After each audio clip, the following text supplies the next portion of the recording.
Stop scrolling अगर आपको लगता है कि ब्लड लाइन बेटे से आगे बढ़ती है। शायद मेरी बात कुछ मिसोजिनिस्ट लोगों को अच्छी ना लगे, बट साइंस कहती है कि हमारी बॉडी के हर सेल में एक माइटोकॉन्ड्रिया होता है।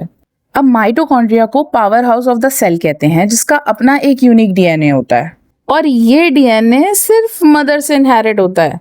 मतलब मदर से बेटे में भी ये डीएनए जाएगा, बेटी में भी डीएनए जाएगा, लेकिन नेक्स्ट जनरेशन में ये माइटोकॉन्ड्रियल डीएनए सिर्फ बेटी ही पास करती है। यानी अल्लाह ने बेटी को भी एक यूनिक बायोलॉजिकल लेगेसी दी है। मतलब औलाद तो आपकी है, मगर माइटोकॉन्ड्रियल डीएनए उसके अंदर उस आपके वालिद का, आपके खानदान का नहीं है, बल्कि उसकी नानी की माँ, उसकी माँ की माँ, उसकी नानी की नानी, उनका है।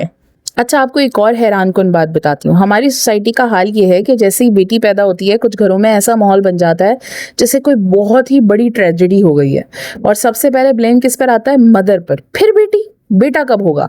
इसके नसीब में शायद बेटा ही नहीं है, और बेटे के लिए बहुत से मर्द फिर दूसरी शादियां भी करते हैं। अब मैं इसमें आपको और भी मजेदार बात बताती हूँ। साइंटिफिकली औरत के पास एक्स होता है, मर्द के पास एक्स और वाई दोनों होते हैं। जब औरत का एक्स मर्द के एक्स से मिलता है तो बेटी होती है, और अगर औरत का एक्स मर्द के वाई से मिले तो बेटा होता है। अब इस सूरत में अगर बेटी पैदा हो रही है तो आपको तो पकड़ के अपने बेटे को मारना चाहिए ना, कि भाई तूने अपनी बीवी को वाई क्रोमोसोम क्यों नहीं दिया, तूने अपनी बीवी को एक्स क्रोमोसोम क्यों दिया कि बेटी पैदा हो गई। ब्लेम तो इसमें मर्दों को करना चाहिए कि भाई तुम्हारी वजह से तुम्हारी बीवी बेटे की माँ नहीं बन पा रही। खैर, अपार्ट फ्रॉम दिस, बेटा या बेटी होना डिपेंड तो साइंटिफिकली मर्द पर ही करता है, बट औलाद का जेंडर चूज करना भी मर्द के हाथ में नहीं है, बल्कि ये अल्लाह अज़्ज़ा वजल की तरफ से होता है कि वो जिसे दिल चाहे बेटियां अता करे और जिसे दिल चाहे बेटे।